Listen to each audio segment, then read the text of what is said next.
En el México de 1888, en un polvoriento pueblo del estado de Hidalgo, el destino de una joven costurera llamada Lucía Campos quedó sellado por el silencio de un hombre millonario que la abandonó embarazada. Durante 18 años, su historia fue solo un susurro de vergüenza en las calles de adobe, una herida abierta que la comunidad se encargaba de mantener fresca con miradas de soslayo y puertas que se cerraban a su paso. La opulencia de la capital era un mundo ajeno, una fantasía cruel frente a su realidad de pobreza digna y trabajo incesante. Nadie en ese pueblo olvidado sabía la verdad completa. El porqué de la traición, el abandono se convirtió en leyenda local, un cuento moralizante sobre el peligro de amar por encima de la propia clase, hasta que un viejo baúl, abierto décadas después, reveló una serie de cartas que exponían la cruel verdad que la élite del país había intentado enterrar para siempre. ¿Cómo es posible que una promesa de amor, rota por el miedo y la tiranía familiar, pudiera transformarse en la semilla de una silenciosa revolución personal? ¿De qué manera una hija, nacida de la humillación y criada bajo la sombra del deshonor, logró no solo sobrevivir al estigma, sino erigir un imperio con la única herencia que poseía? El talento de su madre y una voluntad de hierro.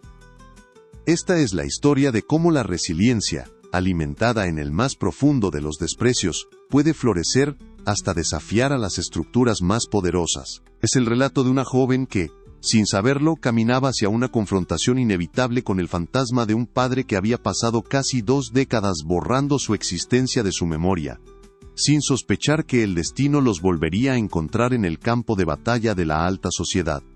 Antes de revelarte el contenido de esas cartas y cómo Isabela, la hija abandonada, dio el primer paso en su increíble ascenso desde el polvo de Hidalgo hasta los salones dorados de la capital, déjanos un comentario diciendo desde qué parte del mundo nos acompañas y suscríbete al canal para no perderte ningún detalle. Lo que estás a punto de descubrir sobre el sacrificio silencioso de una madre y la inquebrantable determinación de una hija, te recordará que la dignidad, incluso cuando es pisoteada, nunca puede ser verdaderamente arrebatada. A veces, solo se esconde, esperando el momento justo para reclamar su lugar en la historia, y la historia de Isabela Alarcón Campos estaba a punto de comenzar a escribirse con hilos de seda y tinta indeleble. Para Lucía Campos, la vida después de Gabriel Alarcón se convirtió en una penitencia diaria. A sus 37 años, su juventud se había desvanecido entre el zumbido constante de la máquina de coser y el peso de una vergüenza que no le pertenecía. Vivía como una paria social en su propia tierra, el símbolo viviente del pecado para las matronas del pueblo y una advertencia para las jóvenes soñadoras. Sus dedos, marcados por miles de puntadas, trabajaban sin descanso para las pocas familias que por lástima o conveniencia, aún le encargaban vestidos. Cada pieza de tela que cortaba, cada hilo que enhebraba, era un acto de supervivencia para proteger a su hija, Isabela, del mundo que las juzgaba.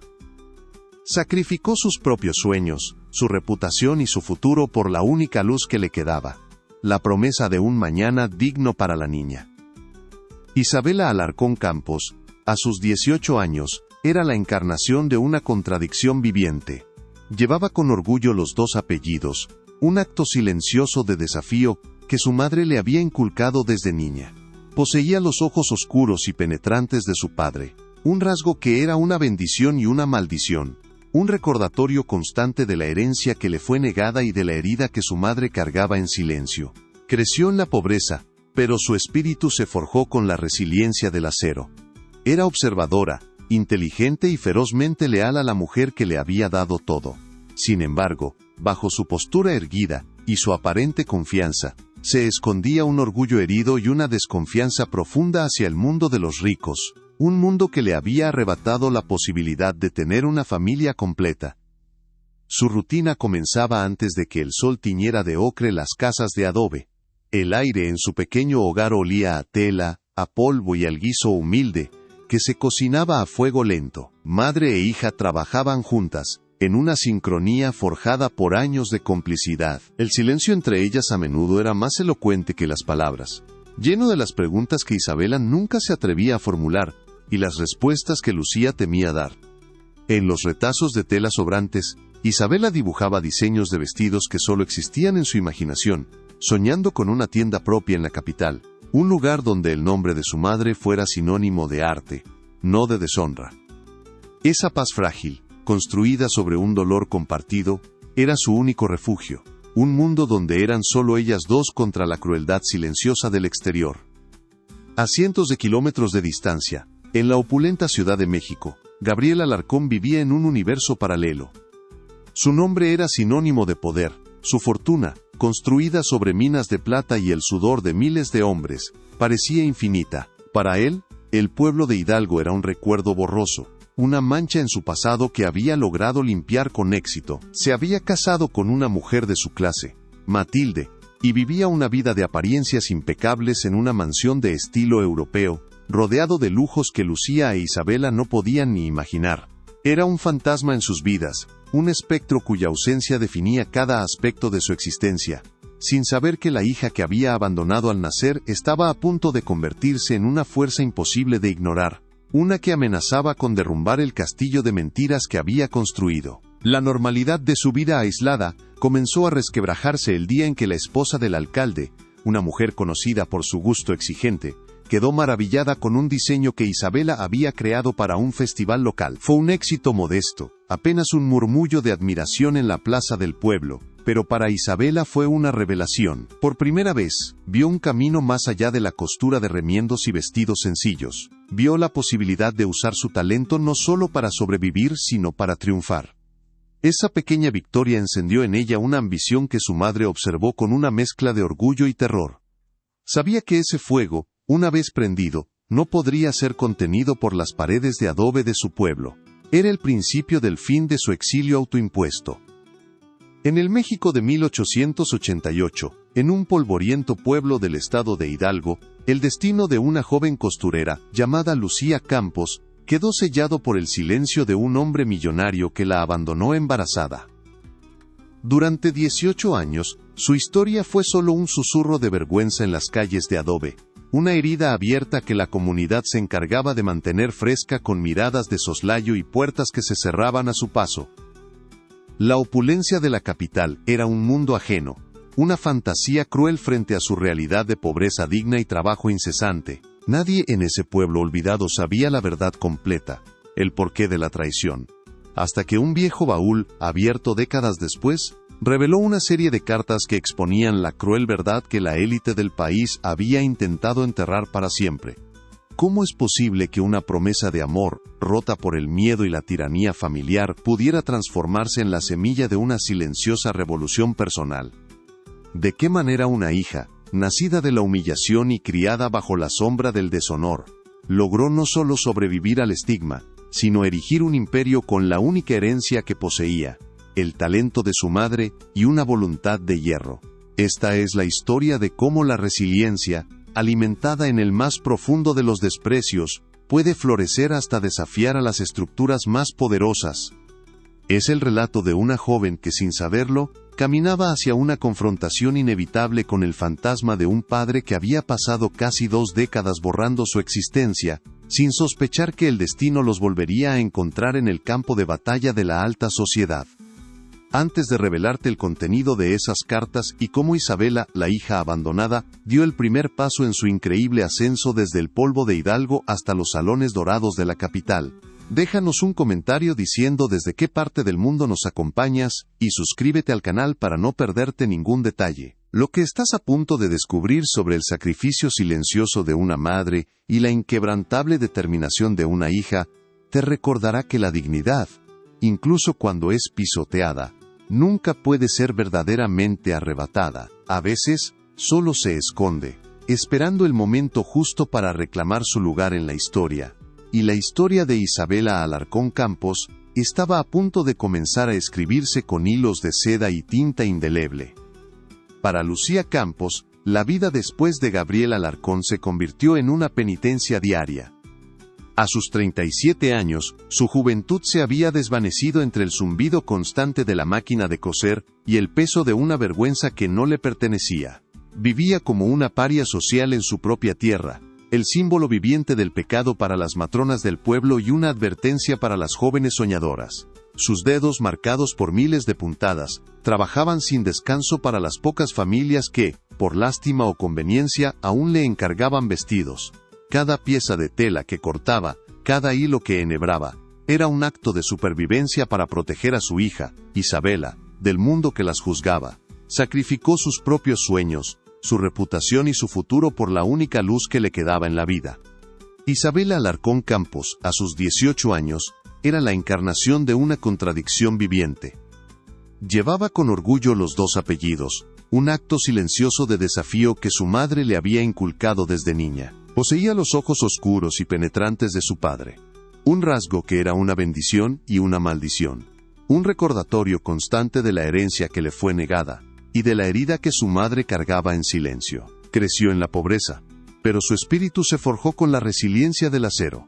Era observadora, inteligente y ferozmente leal a la mujer que le había dado todo. Sin embargo, bajo su postura erguida y su aparente confianza, se escondía un orgullo herido, y una desconfianza profunda hacia el mundo de los ricos, un mundo que le había arrebatado la posibilidad de tener una familia completa. Su rutina comenzaba antes de que el sol tiñera de ocre las casas de adobe. El aire en su pequeño hogar olía a tela, a polvo y al guiso humilde que se cocinaba a fuego lento. Madre e hija trabajaban juntas, en una sincronía forjada por años de complicidad. El silencio entre ellas a menudo era más elocuente que las palabras, lleno de las preguntas que Isabela nunca se atrevía a formular y las respuestas que Lucía temía dar.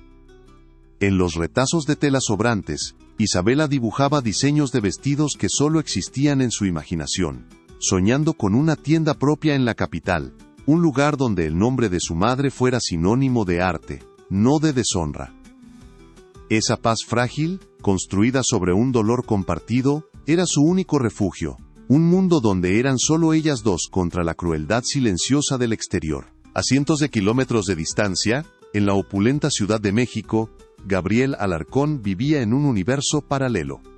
Su nombre era sinónimo de poder, su fortuna, construida sobre minas de plata, y el sudor de miles de hombres, parecía infinita. Para él, el pueblo de Hidalgo era un recuerdo borroso, una mancha en su pasado que había logrado limpiar con éxito. Se había casado con una mujer de su clase, Matilde, y vivía una vida de apariencias impecables en una mansión de estilo europeo, rodeado de lujos que Lucía e Isabela no podían ni imaginar. Era un fantasma en sus vidas, un espectro cuya ausencia definía cada aspecto de su existencia, sin saber que la hija que había abandonado al nacer, estaba a punto de convertirse en una fuerza imposible de ignorar, una que amenazaba con derrumbar el castillo de mentiras que había construido. La normalidad de su vida aislada comenzó a resquebrajarse el día en que la esposa del alcalde, una mujer conocida por su gusto exigente, quedó maravillada con un diseño que Isabela había creado para un festival local. Fue un éxito modesto, apenas un murmullo de admiración en la plaza del pueblo, pero para Isabela fue una revelación. Por primera vez, vio un camino más allá de la costura de remiendos y vestidos sencillos. Vio la posibilidad de usar su talento, no solo para sobrevivir, sino para triunfar. Esa pequeña victoria encendió en ella una ambición que su madre observó con una mezcla de orgullo y terror. Sabía que ese fuego, una vez prendido, no podría ser contenido por las paredes de adobe de su pueblo. Era el principio del fin de su exilio autoimpuesto. El fuego encendido por aquel pequeño triunfo era, sin embargo, una llama solitaria en un mundo de sombras. La realidad diaria de Lucía e Isabela seguía siendo una lucha implacable contra la escasez y el estigma. Los días se medían por el número de prendas terminadas, y las noches por el dolor punzante en la espalda de Lucía, y el ardor en sus dedos, que a menudo sangraban sobre las telas baratas. Lucía trabajaba con una intensidad silenciosa, una devoción casi monástica, como si cada puntada fuera una oración para proteger a su hija del destino que a ella le había tocado. Para Isabela, ver las manos de su madre, tan llenas de cicatrices y callosidades, era un recordatorio constante del precio que se había pagado por su existencia. Un precio que juró, en el secreto de su corazón, algún día saldar con creces. Para el resto del pueblo, Isabela Alarcón Campos no era una joven talentosa, sino el fruto de un error, una mancha en el tejido social. Creció aprendiendo a interpretar el lenguaje del silencio. Las pausas incómodas en las conversaciones cuando ella se acercaba, las miradas que se desviaban hacia el suelo, las sonrisas forzadas que no llegaban a los ojos. Llevaba el apellido de su padre como una armadura y una afrenta. Para ella, no era una reclamación de riqueza, sino una declaración de que ella existía, que no era hija de la nada. Observaba la hipocresía del pueblo con una madurez precoz, viendo a los mismos hombres que condenaban a su madre en público buscar consuelo en cantinas y en brazos ajenos al caer la noche.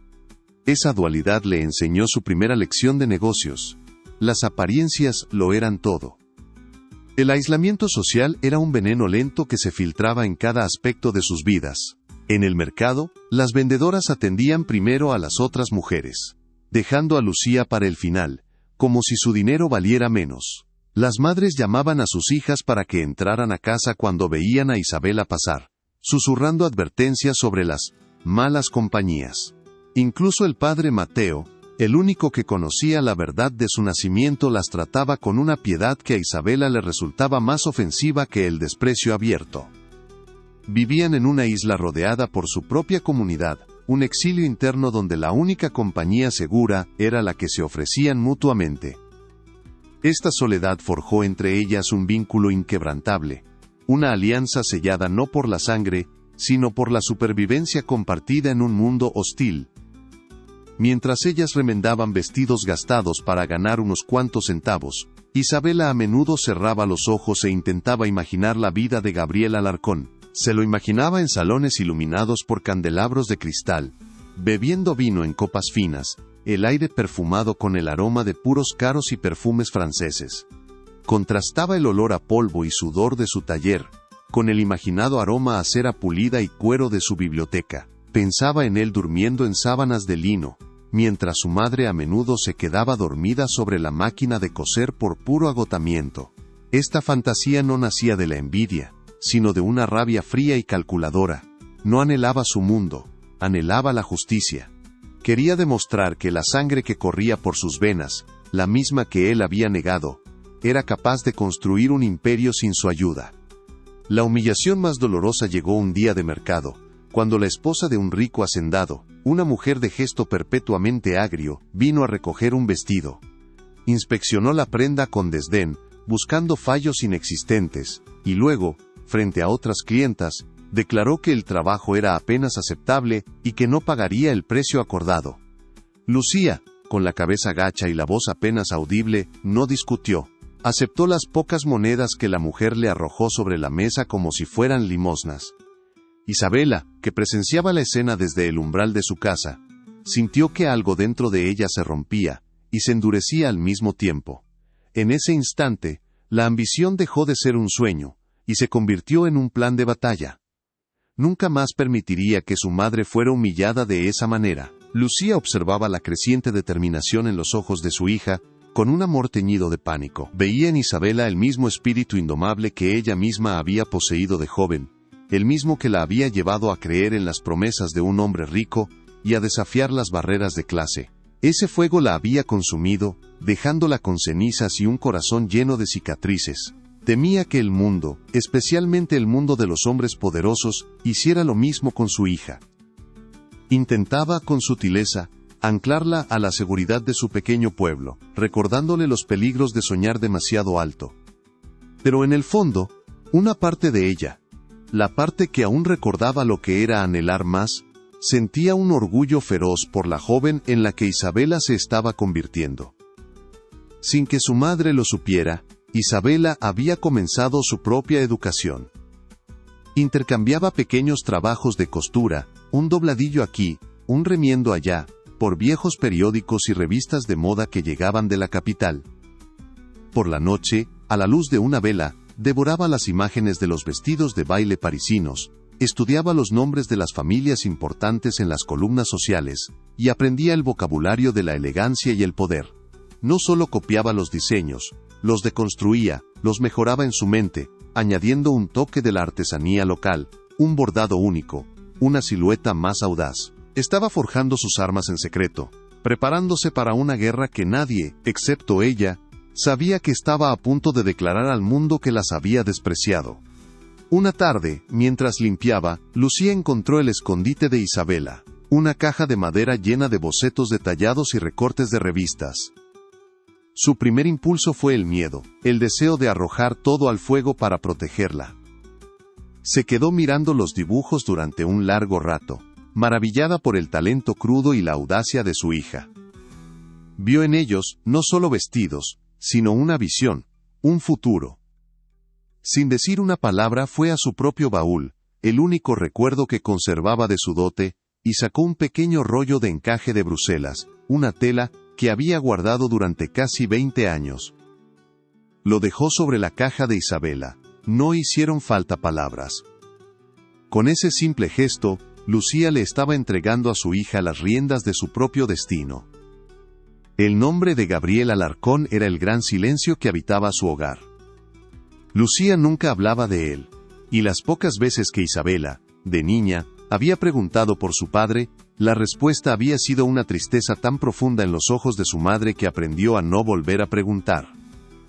Su padre no era una persona, sino una ausencia, un hueco en su identidad, que definía todo lo demás.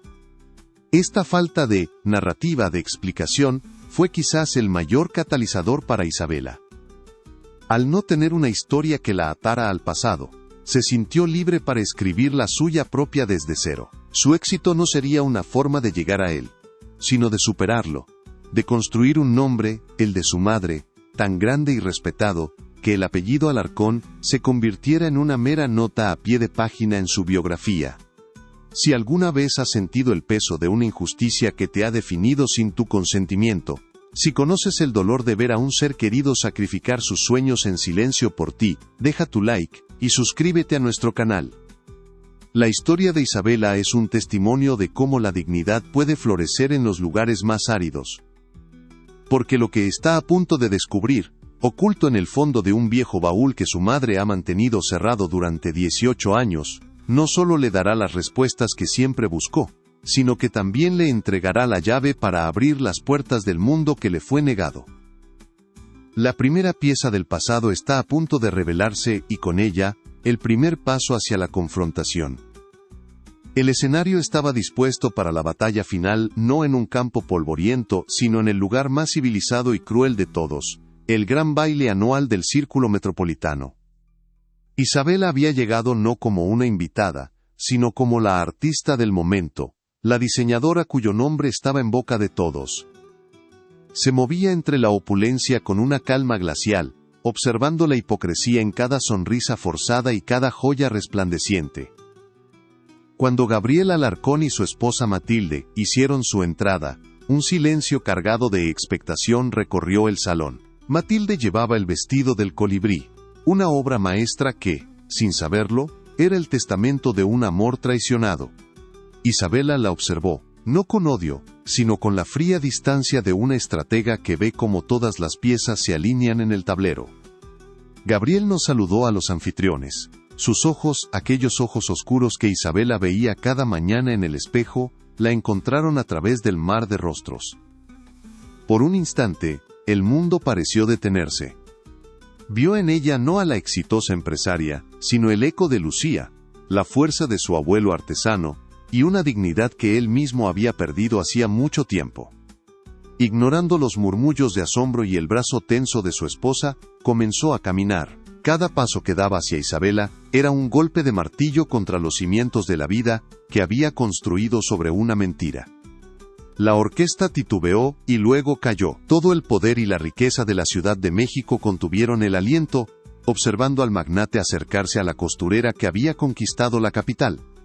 Parado frente a ella Gabriel Alarcón, el hombre que nunca mostraba una fisura en su armadura de poder, pareció vulnerable por primera vez. Pidió la atención del salón, su voz resonando con una emoción cruda que nadie le había conocido jamás. No habló de negocios ni de política. Habló de un pueblo polvoriento en Hidalgo, de una promesa hecha bajo un cielo estrellado y de una cobardía que lo había atormentado durante 18 años. Miró directamente a los ojos de su hija, y luego a la élite petrificada de la nación. Esta mujer, declaró, su voz quebrándose. Esta brillante artista a la que todos admiran, no es solo la dueña de Campos Alta Costura, es Isabela Alarcón Campos, mi hija, mi única y legítima heredera. El escándalo estalló como una bomba de cristal. Lo que la sociedad no escuchó en esa declaración fue el peso de la confesión completa que Gabriel le había hecho a Lucía apenas unas noches antes. En un encuentro cargado de casi 2 décadas de dolor, él finalmente le había revelado la verdad. Su abandono no fue un acto de desamor, sino una elección imposible impuesta por la tiranía de su propio padre. El viejo Alarcón, un hombre cuya crueldad era tan vasta como su fortuna, le había dado un ultimátum. O Gabriel borraba a Lucía y a su hijo por nacer de su vida, o él mismo se encargaría de destruir a su familia. La amenaza era específica y brutal. Acusaría al padre de Lucía de un robo que no cometió para que muriera en la cárcel, y confinaría a Lucía en un asilo para mujeres perdidas. Las pruebas de esta cruel extorsión estaban en un fajo de cartas amarillentas que Gabriel le entregó a Lucía, cartas que ella ahora guardaba como la reliquia de una tragedia compartida.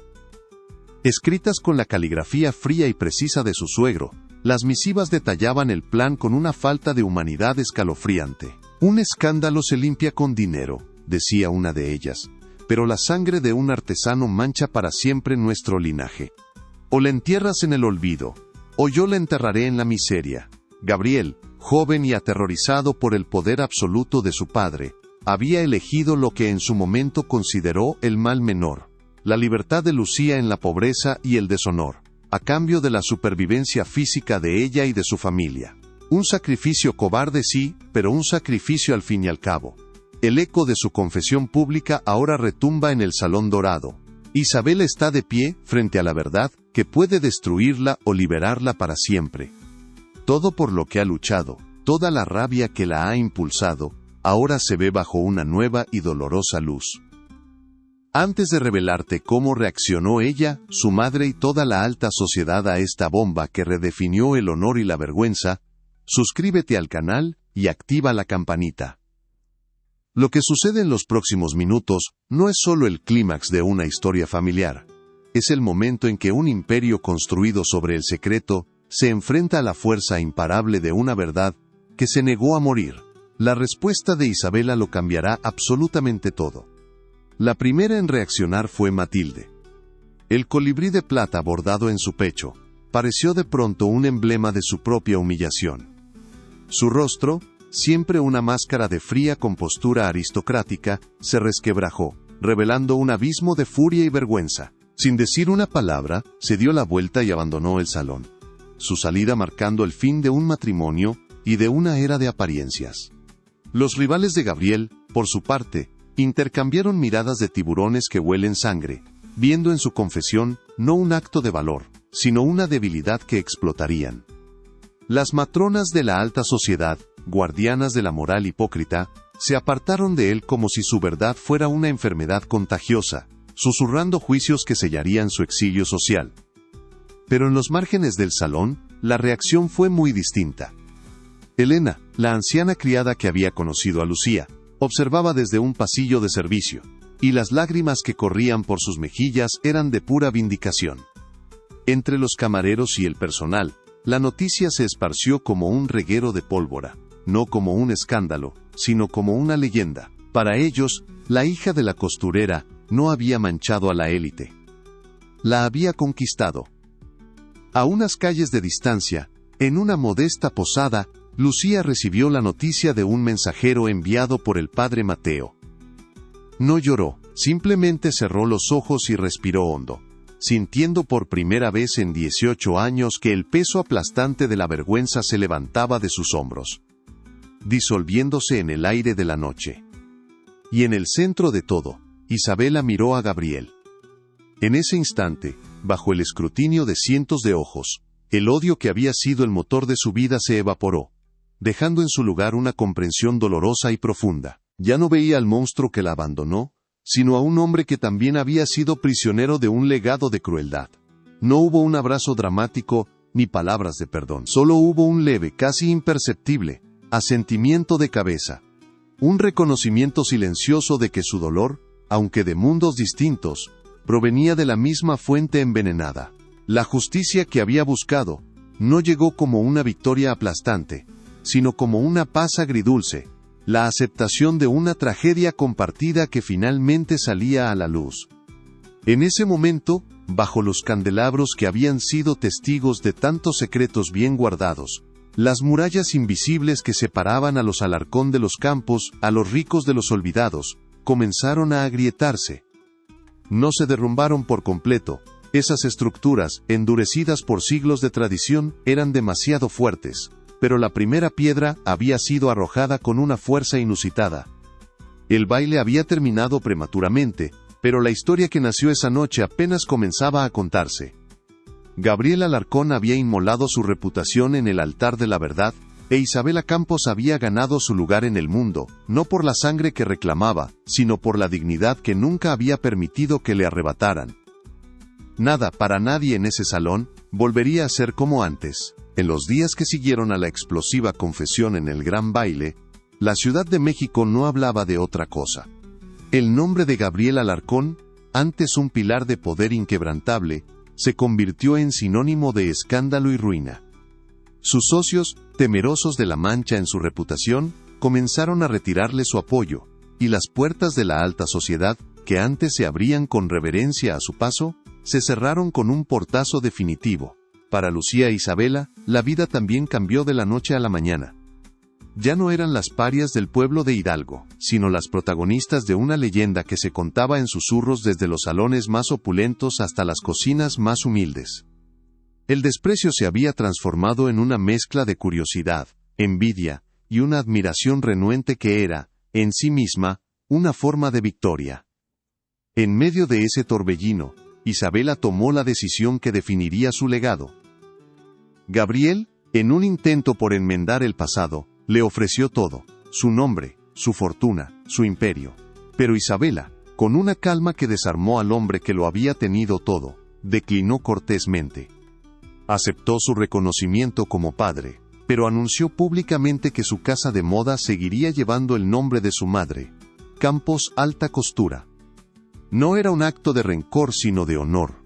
Su imperio no había sido construido sobre la plata de las minas de Alarcón, sino sobre las manos heridas de Lucía Campos. Con ese gesto, Isabela declaró al mundo que su identidad no provenía de la sangre que le habían negado, sino de la dignidad que su madre le había enseñado a defender con cada puntada. Para Lucía, esta decisión fue la verdadera sanación. Ver el nombre de su familia, antes una marca de vergüenza, convertido en un emblema de excelencia y poder, fue como ver florecer un jardín en la tierra árida de su dolor. Dejó de ser la sombra silenciosa detrás de la máquina de coser, y se convirtió en la maestra artesana, la guardiana de las técnicas que daban a los vestidos de Campos su alma inconfundible. Las mismas manos que habían trabajado por necesidad, ahora creaban por pasión, y su presencia en el taller se volvió una fuente de inspiración. Ya no caminaba con la cabeza gacha, se movía con la serena autoridad de una reina que finalmente había reclamado su trono, un trono hecho no de oro, sino de hilo, aguja y una resiliencia infinita. Despojado de su estatus y abandonado por el mundo que había dominado, Gabriel Alarcón encontró una extraña forma de libertad en su caída.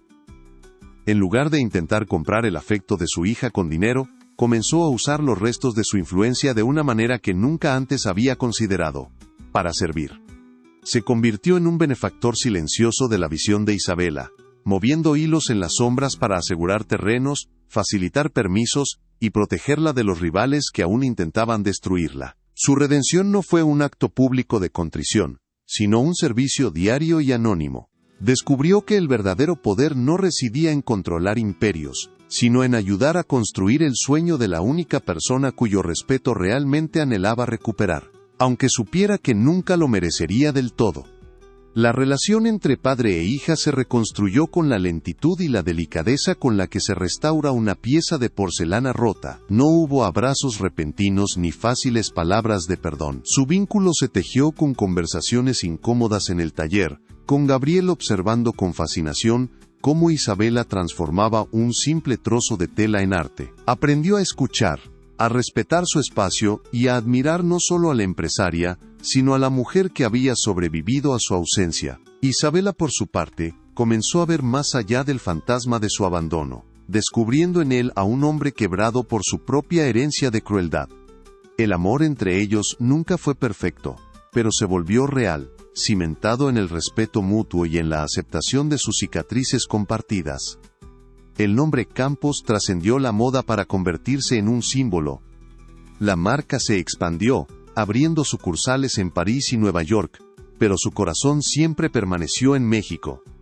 Cada vestido que salía de sus talleres era una declaración de independencia, una prueba de que el talento y la determinación de una mujer podían derribar las barreras más arraigadas de clase y género. Campos no solo vestía a la élite, le recordaba a esa élite que el verdadero valor a menudo proviene de los lugares que ellos mismos habían despreciado. Isabela no solo vendía ropa, vendía una historia, la historia de que la dignidad, al igual que la seda de la más alta calidad, nunca pierde su valor, sin importar cuánto tiempo permanezca guardada en la oscuridad. El verdadero legado de Isabela, sin embargo, no se midió en metros de tela ni en pesos de oro. Su obra magna fue la Escuela de Artes y Oficios Lucía Campos, una institución fundada para acoger a jóvenes mujeres de origen humilde, a las que se les negaba una oportunidad. Allí, no solo aprendían a coser, bordar y diseñar, sino también a leer, a llevar cuentas y a gestionar un negocio. Les dio las herramientas que ella y su madre nunca tuvieron, asegurándose de que ninguna otra mujer tuviera que depender de la piedad o del favor de un hombre para forjar su propio destino. Estaba creando, una por una, un ejército de mujeres independientes, cada una de ellas un hilo en el tejido de un México nuevo y más justo. El destino de los demás personajes se escribió como una consecuencia natural de la verdad revelada. Matilde Alarcón, incapaz de soportar la humillación pública, se retiró a una hacienda familiar en el campo, desapareciendo de la vida social y convirtiéndose en un fantasma, un recordatorio viviente de que las apariencias, por sí solas, no pueden sostener una vida. Los rivales de Gabriel que intentaron aprovechar su caída se encontraron con un oponente inesperado, la propia Isabela, cuya astucia para los negocios y cuya lealtad a su padre sorprendieron a todos. Descubrieron que la hija de la costurera no solo había heredado el talento de su madre, sino también la implacable determinación de la sangre Alarcón, una combinación que la hacía verdaderamente formidable en cualquier campo de batalla. Años más tarde, los registros de la época muestran a una Isabela ya madura, caminando por los pasillos de su escuela junto a una Lucía de cabello blanco, cuyos ojos ya no guardaban sombra alguna de tristeza. Se detuvieron frente a un retrato al óleo de Gabriel Alarcón, que colgaba discretamente en la biblioteca de la escuela, un regalo póstumo de su fundación. En ese silencio, no había dolor ni rencor, solo una paz compleja y ganada a pulso. Habían cerrado el círculo de su historia, no borrando el pasado sino integrándolo, transformando el veneno de la vergüenza en el antídoto de la compasión. Comprendieron que su familia no se había roto 18 años atrás. Simplemente había tardado todo ese tiempo en encontrar la manera de volver a unirse, de una forma más honesta y fuerte. La historia de Isabela Alarcón Campos se convirtió en una leyenda silenciosa, una de esas historias que se cuentan para inspirar a las generaciones futuras. No aparece en los grandes libros de historia escritos por hombres, pero su impacto fue profundo y duradero. Desafió la idea de que el destino de una mujer estaba sellado por el hombre a cuyo lado estaba, ya fuera un padre, un esposo o un amante. Demostró que un imperio podía construirse no a pesar de ser mujer, sino gracias a la perspectiva única, la resiliencia y la creatividad que solo una mujer podía aportar. Su vida fue un testimonio de que las revoluciones más significativas no siempre se libran con espadas, sino a veces, con una simple aguja y un hilo.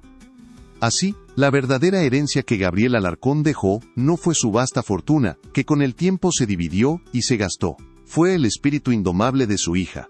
Un legado que no se podía cuantificar en un testamento. Isabela y Lucía demostraron que el valor de una persona no reside en el apellido que lleva o en la cuna en la que nace, sino en la dignidad con la que enfrenta las injusticias del mundo. Su historia nos recuerda que incluso las heridas más profundas pueden convertirse en una fuente de fuerza, y que el amor, en su forma más pura, no es la ausencia de dolor, sino el coraje de perdonar lo que parecía imperdonable, reconstruyendo un futuro a partir de los fragmentos del pasado.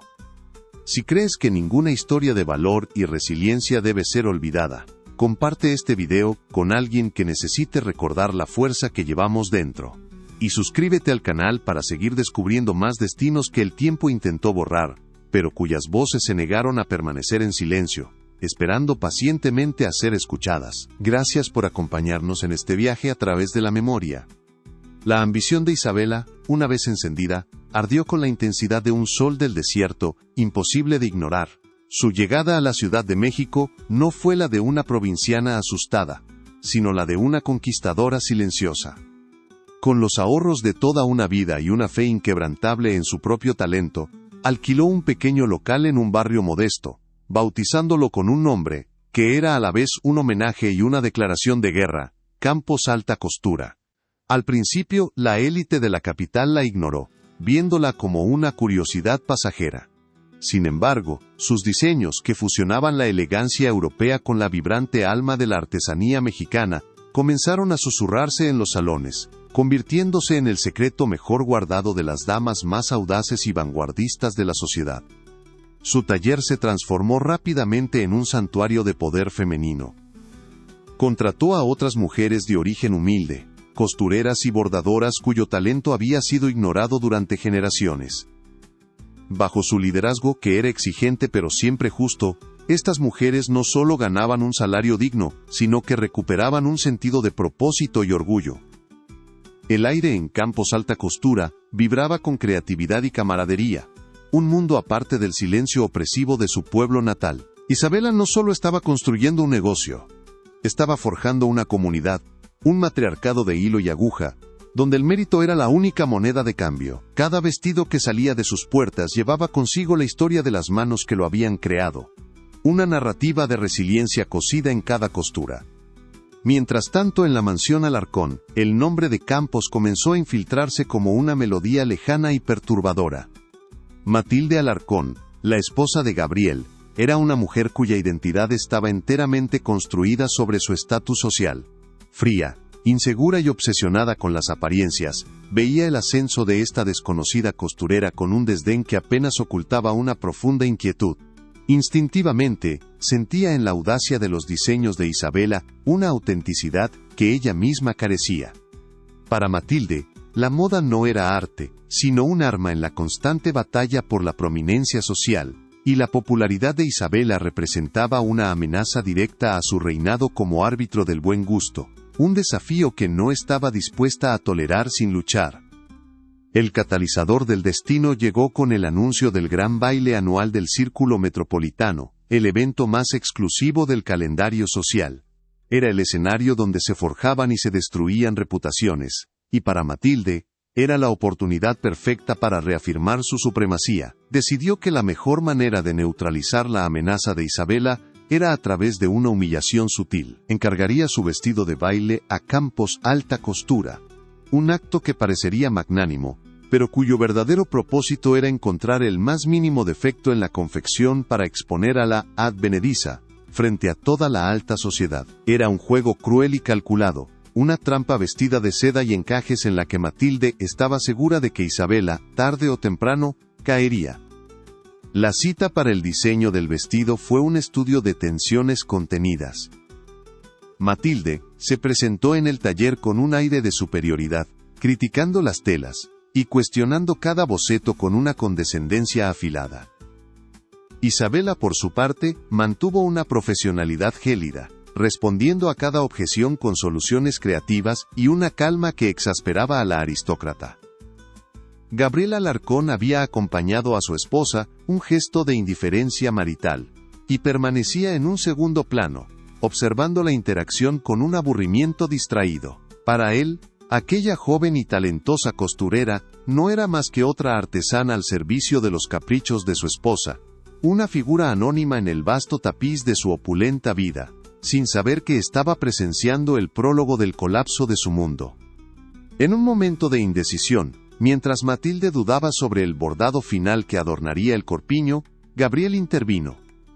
Su mente vagaba, recordando un viaje de juventud a las sierras de Hidalgo. Sin pensar, casi como un eco de un sueño olvidado, murmuró una sugerencia. Quizás un pequeño detalle, un colibrí de plata, con las alas a punto de emprender el vuelo. La imagen le vino de un recuerdo enterrado, el de un medallón que él mismo había diseñado y regalado a una joven de ojos tristes bajo un árbol de pirul. La fugaz visión lo conmovió por un instante, pero la desechó rápidamente como una fantasía nostálgica, un fantasma sin importancia de un pasado que creía muerto y enterrado para siempre. Isabela escuchó la sugerencia, y algo en la imagen del colibrí resonó en ella. Era un símbolo de gracia, resiliencia y libertad, todo lo que ella aspiraba a ser. Aceptó la idea, viendo en ella no solo un desafío artístico, sino una oportunidad para crear una pieza verdaderamente inolvidable. Se sumergió en el trabajo con una devoción febril, cada puntada una meditación, cada hilo de plata una declaración de su maestría. El vestido se convirtió en su obra cumbre, una creación que encapsulaba toda su historia, la delicadeza de su arte y la fuerza inquebrantable de su espíritu. Sin saberlo, estaba bordando el emblema de un amor traicionado, el mismo símbolo que conectaba su presente con el secreto que había definido toda su existencia. El día de la entrega final, el vestido fue exhibido en un maniquí en uno de los salones de la mansión Alarcón. Gabriel pasó junto a él de camino a su despacho, y la visión lo detuvo en seco. A la luz del sol que se filtraba por los ventanales, el colibrí de plata no era una mera aproximación. Era una réplica exacta, dolorosamente perfecta, del dibujo que había hecho para Lucía 18 años atrás. La memoria ya no fue un susurro, sino un grito ensordecedor.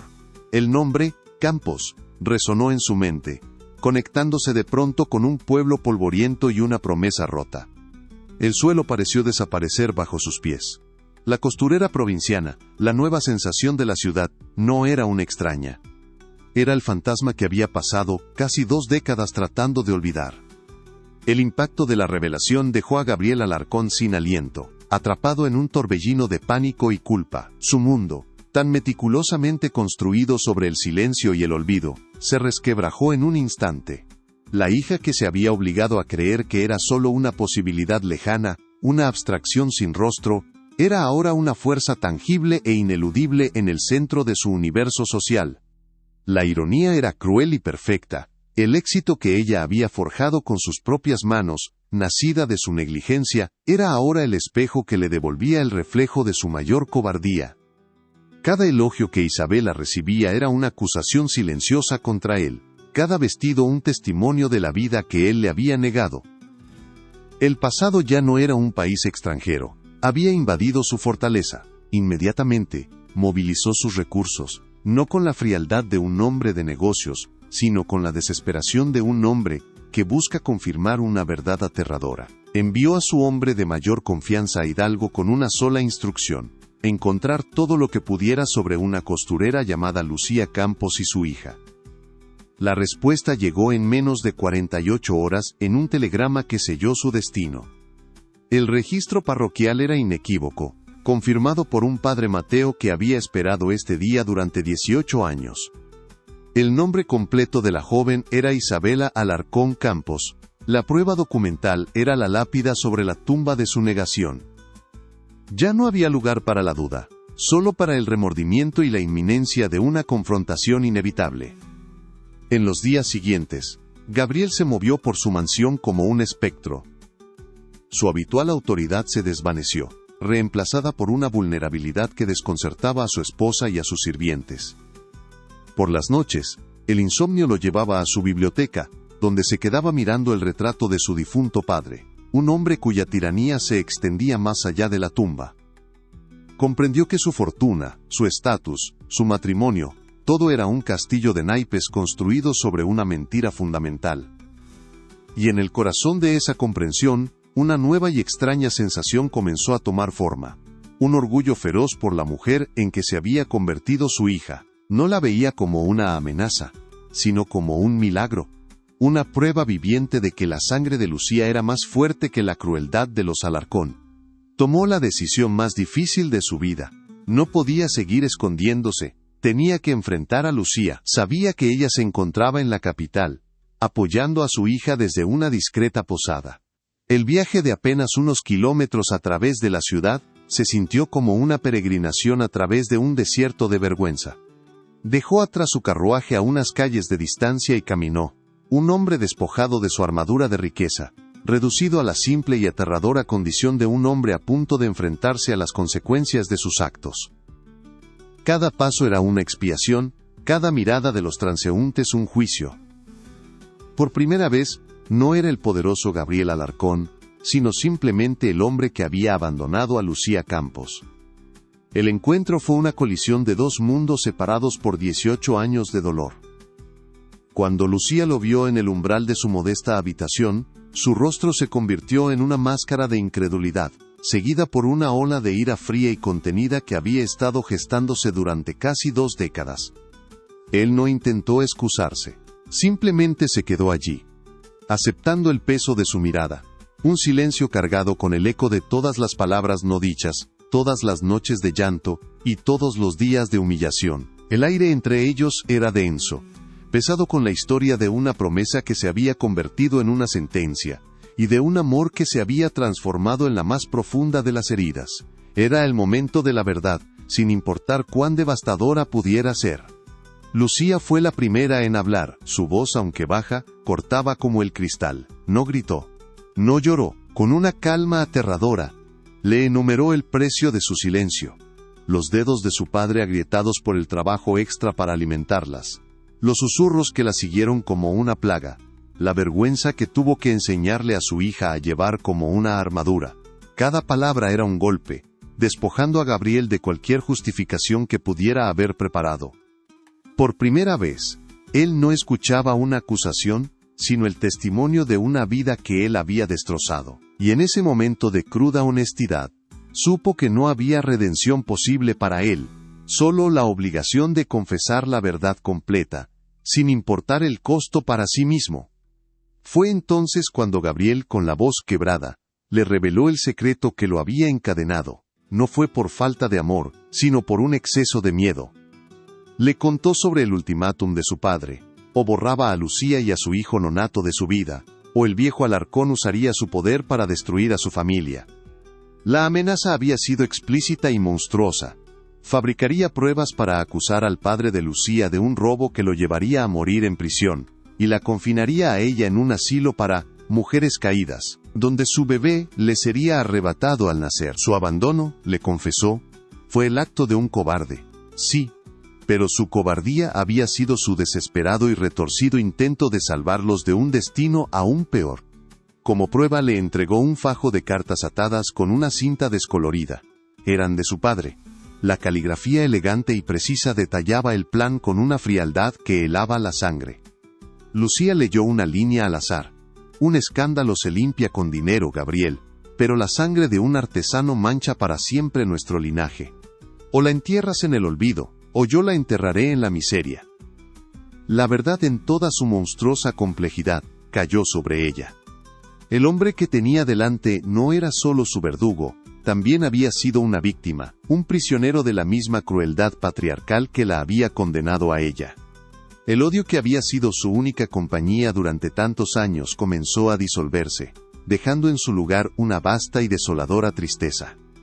Isabela, alertada por una nota urgente del padre Mateo, había llegado a la posada temiendo lo peor.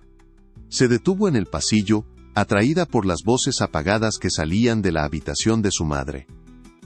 Escuchó la última parte de la confesión de Gabriel, la historia de la amenaza y el sacrificio.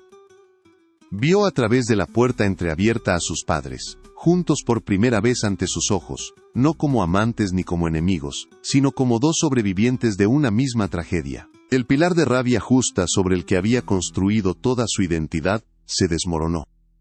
El monstruo de sus pesadillas tenía un rostro humano, y su historia, que ella creía simple, era en realidad un laberinto de dolor, miedo y decisiones imposibles. La noche del gran baile llegó envuelta en una atmósfera de tensión casi palpable. Los salones del Círculo Metropolitano brillaban con el resplandor de 1000 velas, un escenario de opulencia y poder donde las sonrisas eran máscaras y las conversaciones, duelos de ingenio. Isabela se movía a través de ese mar de seda y joyas con una calma exterior que desmentía la tormenta en su interior. Ya no estaba allí como una conquistadora buscando venganza, sino como la guardiana de una verdad compleja y dolorosa, Su propósito había cambiado. Ya no se trataba de destruir a un hombre, sino de decidir el destino de una familia que apenas comenzaba a reconocer como la suya, bajo la mirada de la sociedad que las había juzgado a ella y a su madre con tanta crueldad. La ambición de Isabela, una vez encendida, ardió con la intensidad de un sol del desierto, imposible de ignorar. Con la bendición silenciosa de su madre materializada en aquel trozo de encaje, tomó la decisión que ambas temían y anhelaban. Partiría a la Ciudad de México. Lucía, con el corazón dividido entre el orgullo y el pánico, empacó en una pequeña maleta los ahorros de toda una vida. Una suma miserable que representaba 18 años de dedos sangrantes y humillaciones tragadas. No hubo un adiós lloroso, sino un abrazo apretado, un pacto sellado en silencio. Isabela no iba en busca de un padre, sino de un futuro. Un futuro, donde el nombre de su madre, Campos, sería susurrado con admiración y no con lástima. Un futuro, que construiría con sus propias manos. Su llegada a la Ciudad de México no fue la de una provinciana asustada, sino la de una conquistadora silenciosa. El estruendo de los carruajes sobre el empedrado, el murmullo incesante de miles de voces, el contraste brutal entre la opulencia de los palacios y la miseria de los callejones, todo ello la golpeó con una fuerza abrumadora. El aire olía a poder, a dinero, y a una indiferencia que podría haberla devorado. Pero en lugar de sentirse intimidada, Isabela sintió que su determinación se solidificaba como el acero. Observó los vestidos de las damas que paseaban por la Alameda, no con envidia sino con el ojo crítico de una estratega. Vio la uniformidad, la falta de alma en su elegancia importada, y supo que allí, en esa carencia, residía su oportunidad. Con los pocos pesos que le quedaban, alquiló un pequeño local en un barrio modesto, apenas un cuarto con una ventana que daba a un patio interior. Lo bautizó con un nombre que era a la vez un homenaje y una declaración de guerra: Campos Alta Costura. Los primeros meses fueron una lección de soledad y perseverancia. Trabajaba desde antes del amanecer hasta bien entrada la noche, con el zumbido de su máquina de coser como única compañía. Las pocas clientas que entraban, atraídas por la curiosidad, a menudo se marchaban con una sonrisa condescendiente. Pero Isabela no se desanimó. Sabía que no necesitaba a muchas, solo a una. Una mujer con la visión suficiente para reconocer su talento y la audacia para lucirlo. El catalizador del destino llegó en la forma de una mujer anciana llamada Elena, una antigua criada de la mansión Alarcón, que ahora servía a una familia de la aristocracia venida a menos. Elena, que había conocido a Lucía en su juventud, y siempre había lamentado su suerte, reconoció en los diseños de Isabela la misma chispa de genio que había visto en el padre artesano de Lucía. Con una mezcla de lealtad y astucia, convenció a su señora, una condesa conocida por su gusto excéntrico, de que encargara un vestido a esa misteriosa costurera. Era una apuesta arriesgada, un capricho que podría haber terminado en desastre, pero para Isabela fue la puerta entreabierta que había estado esperando, el único resquicio de luz en la impenetrable fortaleza de la alta sociedad. El vestido fue una revelación. En una fiesta donde todas las damas lucían variaciones del mismo estilo parisino, el diseño de Isabela se destacó como una orquídea salvaje en un jardín de rosas cultivadas. Fusionaba la silueta europea con bordados intrincados inspirados en la flora y fauna de Hidalgo, una audaz declaración de identidad mexicana que era a la vez elegante y ferozmente original. La condesa se convirtió en el centro de todas las miradas, y el nombre, Campos, comenzó a susurrarse de abanico en abanico, no con desdén, sino con una intriga genuina. No fue una explosión de fama, sino el comienzo de un incendio lento y subterráneo. Las mujeres más influyentes, aburridas de la conformidad, empezaron a buscar discretamente el pequeño taller del barrio modesto. Mientras tanto, en la mansión Alarcón, el nombre de Campos comenzó a infiltrarse como una melodía lejana y perturbadora. Matilde Alarcón, la esposa de Gabriel, era una mujer cuya identidad estaba enteramente construida sobre su estatus social. Fría, insegura y obsesionada con las apariencias, veía el ascenso de esta desconocida costurera con un desdén que apenas ocultaba una profunda inquietud.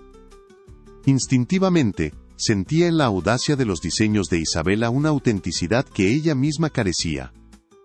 Para Matilde la moda no era arte, sino un arma en la constante batalla por la prominencia social, y la popularidad de Isabela representaba una amenaza directa a su reinado como árbitro del buen gusto, un desafío que no estaba dispuesta a tolerar sin luchar. El escenario para la colisión inevitable se presentó con el anuncio del gran baile anual del Círculo Metropolitano, el evento más exclusivo del calendario social. Era el campo de batalla donde se forjaban y se destruían reputaciones. Y para Matilde, era la oportunidad perfecta para reafirmar su supremacía. Decidió que la mejor manera de neutralizar la amenaza de Isabela era a través de una humillación sutil.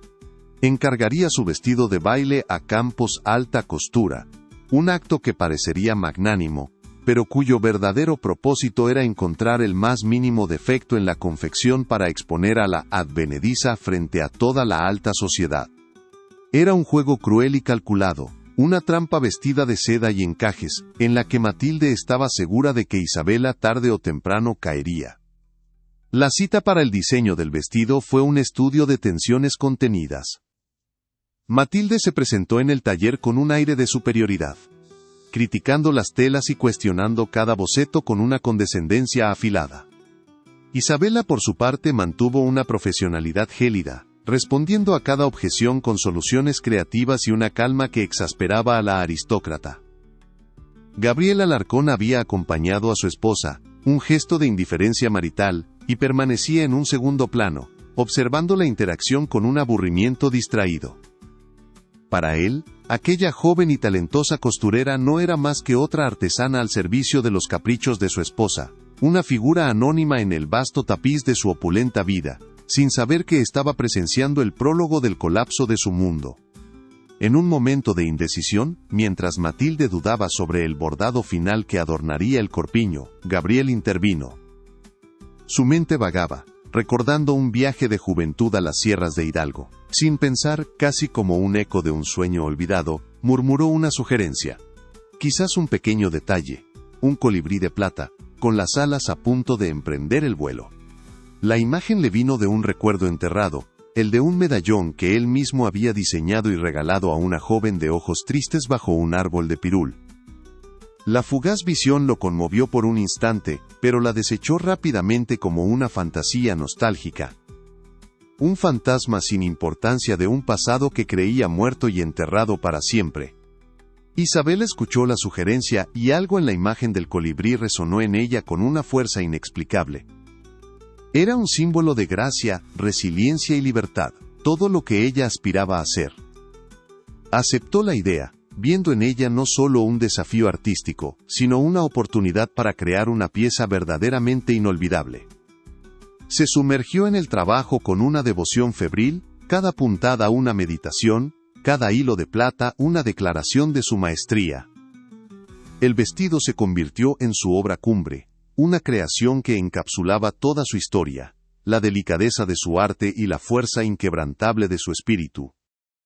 Sin saberlo, estaba bordando el emblema de un amor traicionado, el mismo símbolo que conectaba su presente con el secreto que había definido toda su existencia. El día de la entrega final, el vestido fue exhibido en un maniquí en uno de los salones de la mansión Alarcón. Gabriel pasó junto a él de camino a su despacho, y la visión lo detuvo en seco. A la luz del sol que se filtraba por los ventanales, el colibrí de plata no era una mera aproximación, era una réplica exacta, dolorosamente perfecta, del dibujo que había hecho para Lucía 18 años atrás. La memoria ya no fue un susurro, sino un grito ensordecedor que silenció todo lo demás. El nombre Campos, que hasta ese momento era solo el de una costurera de moda, resonó en su mente con el peso de un pueblo entero, de una promesa rota y de un amor enterrado vivo. El suelo pareció desaparecer bajo sus pies, mientras el fantasma que había pasado casi 2 décadas tratando de olvidar, se materializaba en hilos de plata. El impacto de la revelación dejó a Gabriel Alarcón sin aliento, atrapado en un torbellino de pánico y culpa. Su mundo, tan meticulosamente construido sobre el silencio y el olvido, se resquebrajó en un instante. La hija que se había obligado a creer que era solo una posibilidad lejana, una abstracción sin rostro, era ahora una fuerza tangible e ineludible en el centro de su universo social. La ironía era cruel y perfecta. El éxito que ella había forjado con sus propias manos, nacido de su negligencia, era ahora el espejo que le devolvía el reflejo de su mayor cobardía. Cada elogio que Isabela recibía era una acusación silenciosa contra él, cada vestido un testimonio de la vida que él le había negado. El pasado ya no era un país extranjero, había invadido su fortaleza y la había tomado por asalto. Inmediatamente, movilizó sus recursos, no con la frialdad de un hombre de negocios, sino con la desesperación de un hombre que busca confirmar una verdad aterradora. Se encerró en su despacho y convocó a su hombre de mayor confianza, un individuo discreto y eficiente que conocía el arte de moverse por las sombras. Las instrucciones fueron dadas en un susurro febril, cargado de una urgencia que su empleado nunca le había visto. Vaya a Hidalgo, al pueblo de... Y por un instante su voz se quebró al pronunciar el nombre del lugar. Encuentre todo lo que pueda sobre una costurera llamada Lucía Campos y su hija. Todo. No me importa el costo ni el tiempo. Quiero saberlo antes del baile. Era una orden que no admitía réplica, una cacería desesperada de una verdad que ya intuía con pavor. En los días siguientes, Gabriel se movió por su mansión como un espectro. Su habitual autoridad se desvaneció, reemplazada por una vulnerabilidad que desconcertaba a su esposa y a sus sirvientes. Por las noches, el insomnio lo llevaba a su biblioteca, donde se quedaba mirando el retrato de su difunto padre, un hombre cuya tiranía se extendía más allá de la tumba. Comprendió que su fortuna, su estatus, su matrimonio, todo era un castillo de naipes, construido sobre una mentira fundamental, y en el corazón de esa comprensión, una nueva y extraña sensación comenzó a tomar forma. Un orgullo feroz por la mujer en que se había convertido su hija. No la veía como una amenaza, sino como un milagro. Una prueba viviente de que la sangre de Lucía era más fuerte que la crueldad de los Alarcón. La confirmación llegó en menos de 48 horas, en un telegrama que selló su destino. El sobre lacrado se sentía pesado en sus manos, como si contuviera el peso de todos sus años de negación. Lo abrió con dedos temblorosos. Las palabras eran escuetas, casi burocráticas, pero cada una era un golpe de martillo contra su alma. El registro parroquial era inequívoco, confirmado por un padre Mateo que, según el informe, había esperado este día durante 18 años. El nombre completo de la joven era Isabela Alarcón Campos. Su nombre, junto al de ella. La prueba documental era la lápida sobre la tumba de su mentira. Ya no había lugar para la duda, solo para el remordimiento, y la inminencia de una confrontación que había aplazado por demasiado tiempo.